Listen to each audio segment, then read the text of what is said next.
Amina Saoudi, je vous souhaite la bienvenue et je voudrais vous poser une première question. Éclairez-nous un peu sur votre parcours. J'ai cru comprendre que c'est votre mère ou votre grand-mère qui vous a initié. Racontez-nous un peu ses débuts. Merci Hatem de l'invitation.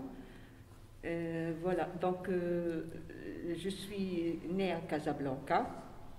J'ai vécu dans un milieu artistique, créateur, où il y a des artistes, des écrivains, des poètes, et aussi un milieu de militants, des gens qui ont milité. Donc voilà à peu près. Après, j'ai rencontré, c'est-à-dire Nasser. Je me suis mariée avec Nasser, mais avant, je vais vous parler de ma famille. Ma mère, c'est une tisseuse. Comme toutes les maisons traditionnelles, il y a un métier à tisser. Donc, j'ai appris avec elle, et toute la famille d'ailleurs, ils sont passés à travers le métier à tisser. Donc, j'ai appris cette technique. Elle travaillait la technique des nœuds, c'est-à-dire ce sont des nœuds, elle tissait avec des nœuds, et en même temps, pour peut-être nous encourager, elle nous racontait des histoires. Et c'était fabuleux.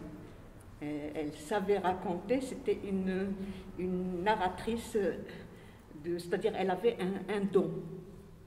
Et les contes, c'était une ou deux contes, mais à chaque fois, elle changeait l'histoire, elle improvisait, et c'était magnifique. Et tout ça, ça a enrichi, ça a développé, ça développe comment dirais-je, la mémoire et l'imagination, et ça enrichit l'imaginaire. Donc, après, il y a mon père qui durant ses loisirs, c'est-à-dire il louait des films muets, de cinéma muet, classiques, les grands films classiques de Charlie Chaplin, par exemple, et on regardait tout ça parce qu'il n'y avait pas la télé à l'époque. Et tout ça, ça enrichit l'imaginaire, l'imagination, et ça développe l'imaginaire. Donc, c'est comme ça. Donc, j'ai vécu dans ce milieu. Il y a aussi ma sœur, Naïma, qui s'est mariée avec Bouanani, Ahmed Bouanani, qui est l'un des plus grands cinéastes marocains. Il a bien marqué le cinéma marocain. Et c'est là d'ailleurs que j'ai rencontré mon mari, parce qu'il les fréquentait.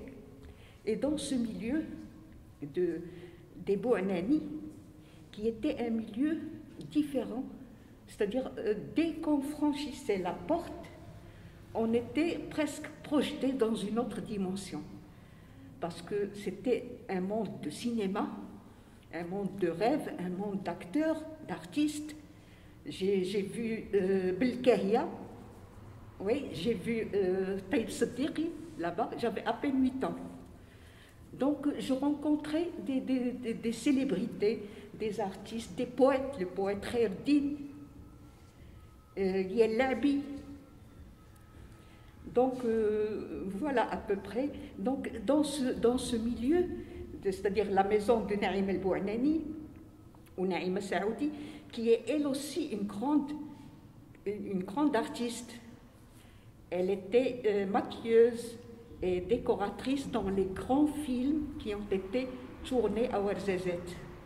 Elle a maquillé Sean Connery, elle a maquillé Omar Sharif, Dusty Hoffman, etc., etc.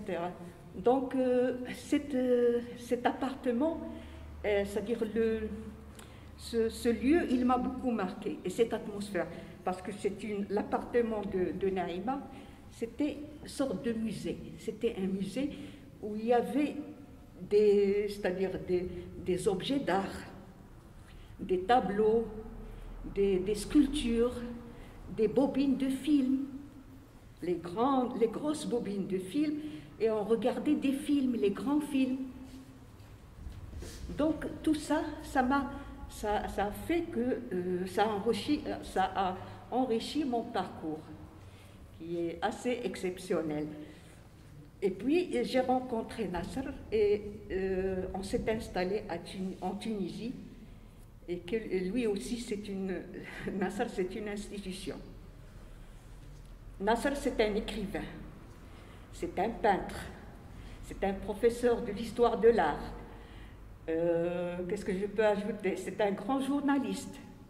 Les écrits, c'est-à-dire les articles qu'il a écrits pendant qu'il était directeur de Dialogue, même avant, dans l'Action. Donc c'est une institution et c'est une grande personnalité.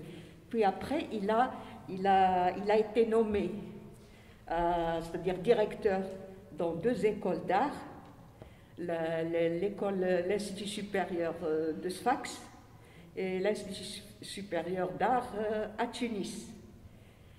Et c'est-à-dire, moi j'étais impressionnée, c'est-à-dire mon parcours il était riche, d'accord, mais il s'est enrichi encore plus à travers Nasser Benchir.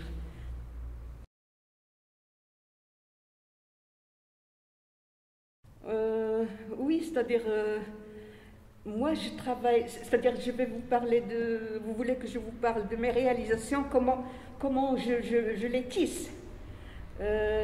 Tout d'abord, je travaille dans la lenteur. Ça, c'est très important pour moi. J'ai un rythme, c'est-à-dire, et tout le parcours, c'est-à-dire les réalisations, ce n'est pas l'œuvre d'art. C'est tout le parcours qui est l'œuvre. Tout ce parcours qui est l'œuvre. Et l'acte de création, ça ne vient pas comme ça, quand je suis devant le métier à tisser. C'est toute une préparation. C'est le parcours et c'est la réflexion, c'est la préparation, c'est-à-dire les voyages que je fais, par exemple, au Maroc, tout ça, ça m'enrichit. Et j'ai besoin de cette préparation pour pouvoir commencer un tissage. Alors, donc, je parlais de la lenteur, parce que le rythme de mon travail, c'est un rythme, il est dans le temps de la création.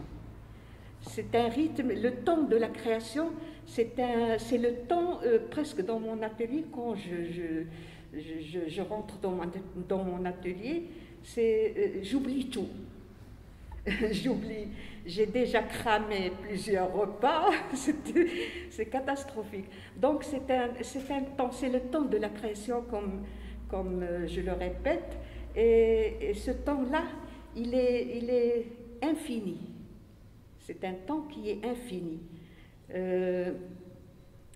D'abord, avant, j'ai oublié de dire, ce parcours que j'ai eu, il a été marqué par comment ça s'est déclenché, cette démarche, il y a un déclic qui a eu. C'était au moment où j'étais à Tunis. Et j'ai comme ça, c'est-à-dire je me suis inscrite dans un club pour apprendre la peinture sur soie. Et c'est là que je suis tombée amoureuse de ce produit qui est le gutta. Ce produit qui est le gutta, comment on l'utilise normalement? C'est-à-dire d'habitude, c'est un produit qu'on fait des contours avec. Et ça reste toujours à l'état floral, c'est-à-dire à l'état décoratif, presque. Moi, c'est-à-dire j'ai fait mon premier exercice, et là, la femme, elle me dit, oh, vous tremblez beaucoup, c'est-à-dire vous laissez passer l'émotion et tout ça. Donc, c'est pas ça. Le gutta, c'est un produit qui contourne, qui limite seulement pour faire les couleurs, pour que les couleurs ne se mélangent pas. Alors, j'ai arrêté d'aller dans ce club Et j'ai voulu, c'est-à-dire que dès que j'ai touché ce produit, dès que j'ai commencé à travailler avec ce produit, j'ai senti qu'il y a un lien, c'est-à-dire quelque chose s'est passé. Il fallait que je trouve, c'est-à-dire que je dois le faire accéder à une autre expression, à une expression plastique. Et c'est très important. Et c'est ce qui m'a permis, c'était le début de ma démarche. Je ne le savais pas à l'époque. Donc je me suis laissée aller pendant des années parce que je pensais de temps en temps au tissage. Mais c'est-à-dire, là quand je parle de la peinture sur soie, j'ai travaillé sur un support qui est transparent, fragile, d'une fragilité. C'est ce qui m'a, ça m'a beaucoup inspiré, cette fragilité. C'est-à-dire cette transparence, cette fragilité, moi je ne peux pas travailler, c'est-à-dire sur un papier, mais je ne peux travailler que sur ce tissu-là. Puis j'ai pensé comment dirais-je, à un autre support, c'est-à-dire je voulais rester entre l'opacité et la fragilité. Et comme avant j'avais l'idée du tissage, quand j'étais à Tunis, mais comme l'appartement, c'était impossible de tisser, donc j'avais pas d'atelier, donc j'ai laissé mûrir. Et moi, j'ai tendance toujours à laisser mûrir les choses. C'est-à-dire, c'est comme une marmite qui mijote tout doucement, tout doucement. Et là, c'est quand on a déménagé à Kouda, la première des choses, Nasser, il a pensé à un atelier. Et là, j'ai acheté le métier et je me suis dit que... quand j'ai acheté le métier, je suis restée presque 3 mois à dire qu'est-ce que je vais faire avec ça. Alors, quand je vais à Kérouan, pour la laine, c'est-à-dire, je ne savais pas qu'est-ce que je vais faire exactement. J'achetais des couleurs, j'achetais tout ce qui me plaît. Alors, j'achète des couleurs, je remplis le coffre et je suis rentrée, je regarde qu'est-ce que je vais faire avec ça. Et d'ailleurs, tous les gens qui sont venus, ils m'ont vu en train de faire des boulettes avec le fil. Mais Amina, qu'est-ce que tu fais? Tout le monde se demande qu'est-ce qu'elle fait, Amina. Et après, donc, j'ai décidé de commencer.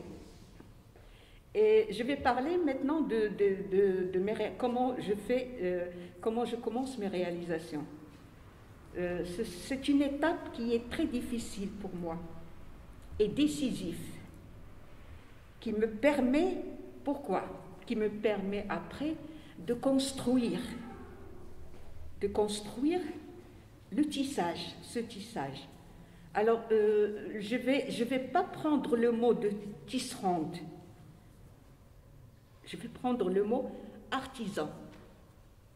Pourquoi tisserande? Je ne vais pas prendre ce mot-là, ce terme, parce que pour moi, tisserande, c'est un ouvrier conforme. C'est comme les artisanes là à l'office de l'artisanat. On les forme d'une façon mécanique. Ils ont un carton, et le carton, qui dit carton, dit gamme, donc le tisserand ou la tisserande, ils sont là en train de faire une reproduction. Qu'est-ce que c'est qu'une reproduction? C'est déjà une œuvre qui est déjà achevée et signée. En plus, il y a des œuvres déjà. Donc, le tisserand, pour moi, il n'ajoute rien. C'est une machine qui est en train d'exécuter et sans laisser passer ni émotion, ni sensibilité. Donc moi je ne travaille pas comme ça. Moi je travaille comme l'ancien artisan, parce que là il n'y a plus d'artisans. C'est-à-dire les artisans, ils travaillent plus, c'est-à-dire qu'ils ne sont plus des artistes, des créateurs, comme avant. Donc, je prends, quand je suis devant le métier, tout d'abord, j'ai dit que c'était l'étape la plus difficile quand je commence un tissage. Les premières lignes, ça demande beaucoup de concentration, ça demande beaucoup de temps. La gamme, je la choisis, c'est-à-dire au fur et à mesure. Il n'y a pas une gamme, c'est-à-dire, voilà, je vais faire ça. Non, la couleur, des fois, c'est elle qui m'attire, c'est elle qui m'appelle. Alors, comment je procède? Je fais par exemple, les 10 premières lignes, c'est-à-dire j'enfile, je fais passer la laine, et là, je commence à construire d'après ce que j'ai fait. Je commence à regarder un peu en bas. Et je travaille un peu comme l'artisan, c'est-à-dire celui qui construit un mur arabe. Je taille moi-même les pierres, c'est-à-dire c'est ça ce que, quand je travaille, je pense à ça. Alors chaque figure, c'est-à-dire chaque expression organique, chaque figure géométrique, je la taille ça va venir dans cet endroit. Ça va venir, et je construis comme ça ce qu'est, comme les murs c'est-à-dire comme les pierres, c'est pas comme les briques, où c'est le tisserand, il travaille comme un mur en briques, c'est-à-dire tout est comme ça, taf, taf, taf, taf. Ce qui fait que là, quand on travaille de cette façon-là, il y a l'émotion qui passe, il y a la sensibilité, il y a le vécu. Et tout ça, c'est très important, parce que une fois la réalisation terminée, elle a une âme. On parle de l'âme. Donc, il y a un mouvement cinétique aussi. On voit ce mouvement cinétique. Il y a une chose que je voudrais bien parler, c'est quand je commence à tisser, et c'est très important ça, quand je commence à tisser et que je me trouve dans une situation, par exemple, de confort. Alors là, cette situation-là, qu'est-ce que ça veut dire situation de confort? C'est quand je commence à tisser et que tout va bien. Il y a la gamme, il y a la composition, ça va, voilà. Mais c'est une situation qui est en même temps qui libère l'esprit, parce que la réflexion, c'est-à-dire elle attend, et elle libère l'esprit. Le geste, il est libre et tout ça. Donc la pièce ou bien le tissage, il respire. Donc c'est une situation importante aussi.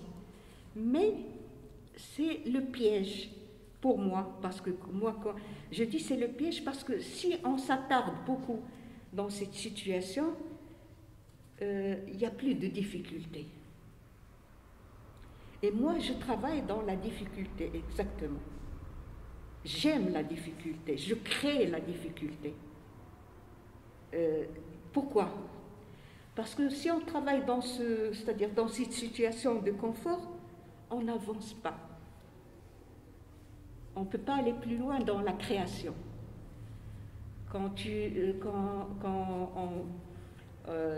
C'est-à-dire je fais la pose, comment je fais la pose d'ailleurs? Ou bien je fais une coupure oblique, et ça c'est très important dans mes tissages. D'ailleurs on voit, je vais comme ça et puis tout d'un coup je change la façon de tisser, j'introduis une couleur qui n'a rien à voir avec, pour faire un peu c'est-à-dire en même temps l'énigme. Et c'est très important. Dans mes tissages, je travaille beaucoup sur l'énigme.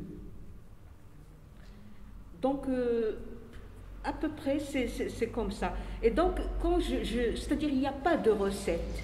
C'est ça ce que je voulais dire. qu'il n'y a pas de recette à donner. Il faut trouver, c'est une démarche, et chaque artiste doit trouver sa démarche à lui. Ben, je ne sais pas, je ne peux pas vous dire comment ça sort parce que il y a tout, comme j'ai dit au départ, il y a toute une préparation. C'est pas je viens comme ça. Ça commence, l'œuvre, elle commence avant la réalisation. Je sais pas, c'est dans, par exemple, tout ce que j'ai emmagasiné comme patrimoine, mon patrimoine, mon vécu et tout ça. Et ça c'est comme, je travaille, c'est-à-dire je tisse comme un poète. Voilà. C'est-à-dire, et je voudrais ouvrir des guillemets, c'est que je n'aime pas le mot improvisation en français. Parce qu'en français, ça sonne en même temps, c'est artificiel, c'est superficiel, c'est pas... tandis que quand on utilise le mot en arabe, irtijel, il y a de la poésie, il y a les contes, il y a les instruments de musique, il y a la spiritualité. Voilà, donc dans l'irtijel, c'est le mot qui convient à mon travail, exactement. Et quand on pose la question à un artiste, un joueur de lutte, comment vous faites l'irtijel, il ne va pas vous dire comment il fait. Ça dépend du moment, de l'instant. Ça dépend de... Parce que je travaille toujours, il ne faut pas oublier, je travaille toujours avec la musique. La musique, elle m'accompagne. Ce sont, la plupart du temps, ce sont des chansons que je ne comprends pas les paroles, exprès. Parce que ça te permet de voyager, de ne pas rester dans le réel, dans le moment, c'est-à-dire dans ce moment-là. Donc, je travaille toujours avec la musique. Et ma préparation, c'est-à-dire la préparation, comment je commence, c'est-à-dire tout devient, c'est-à-dire chez moi, à la maison, c'est tout comme un rythme qui s'installe tout au long de cette période avant la réalisation. J'ai tout un rythme qui est là. Par exemple, je vais vous dire une chose, c'est que la musique, elle est tout le temps chez moi. C'est-à-dire, c'est comme, est-ce que vous connaissez le festival de Gnawa?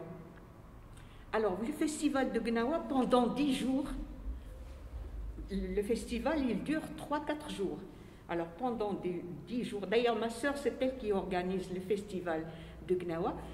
Donc, c'est pendant 10 jours, il y a des tam-tams, c'est-à-dire une musique de fond. Pendant les 10 jours, la même chose chez moi. Je peux ne pas tisser, la musique, elle est toujours là. Elle m'accompagne. Parce que quand je sors de mon atelier, quand j'arrête de tisser, c'est pas que j'ai arrêté de tisser. Il y a toujours, c'est continu. C'est dans ma vie, dans ma façon d'être, ma façon de faire le ménage, même la façon de faire les courses. Et la composition, elle est là, dans ma tête. C'est-à-dire, c'est une réflexion continue. Et je m'inspire aussi c'est-à-dire, cette préparation, je m'inspire des voyages que je fais au Maroc. Les voyages que je fais au Maroc, quand je prends l'avion, toujours je suis du côté du hublot. Pour moi, c'est-à-dire cette vision, et d'ailleurs c'est ce qu'on voit sur Métissage, dans Métissage, cette vision d'en haut. Et c'est magnifique, c'est-à-dire tout le voyage entre la Tunisie et le Maroc, il est riche. C'est d'une richesse, et je ne prends jamais de photos. Parce que je veux en même temps enregistrer et ne pas enregistrer, c'est-à-dire c'est une façon pour laisser libre à l'imagination.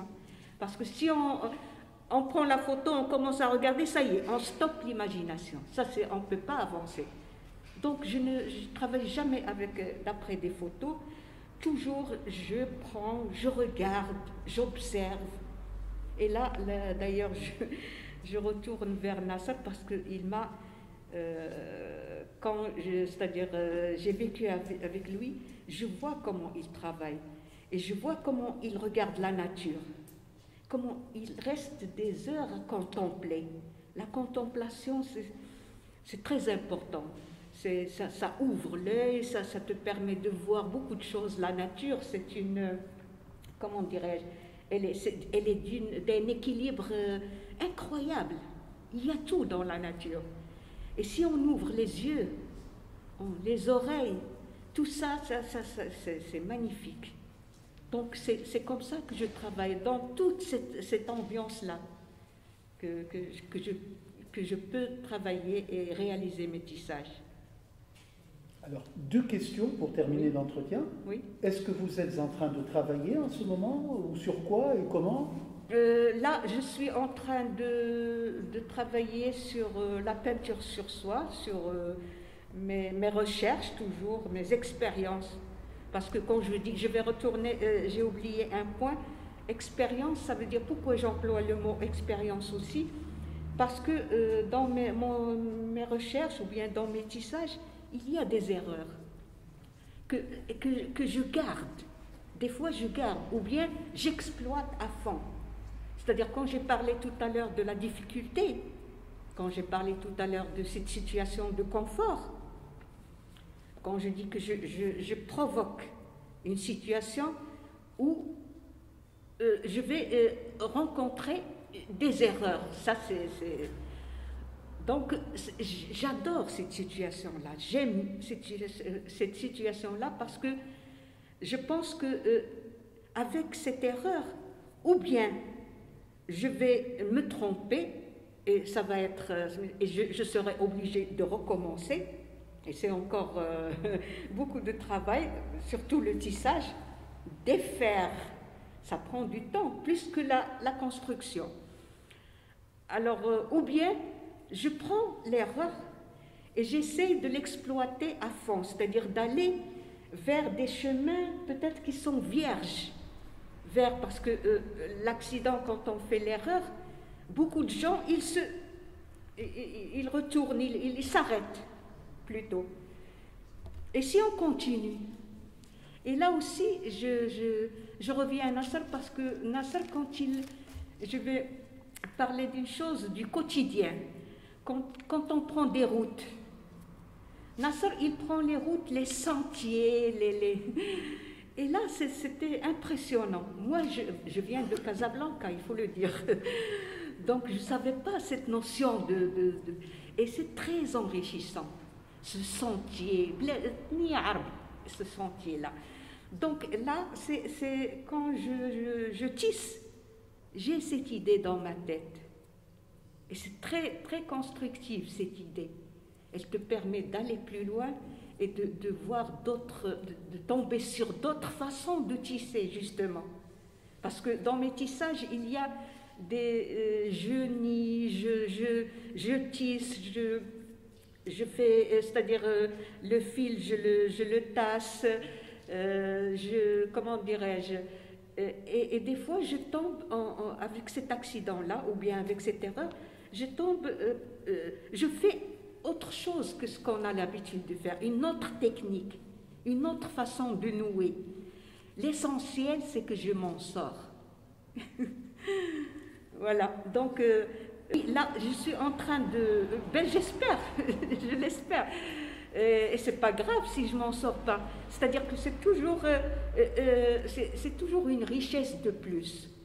Le fait de travailler, même si on ne sort pas. C'est pour ça que quand je vous ai parlé de mes réalisations, ce n'est pas le but. C'est le chemin qu'on fait.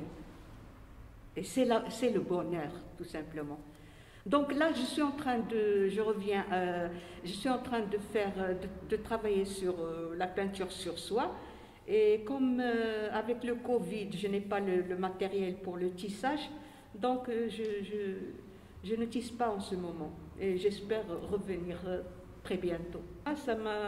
J'étais très honorée et Et ça a été une occasion, une belle occasion pour d'abord pour être connu à l'échelle internationale et de connaître ces artistes qui ont presque le même parcours que moi, et que j'étais très très très contente de les rencontrer, même si virtuellement, et mes tapisseries, ils ont rencontré leurs travaux, et j'espérais les voir, mais avec le Covid, c'est pas possible.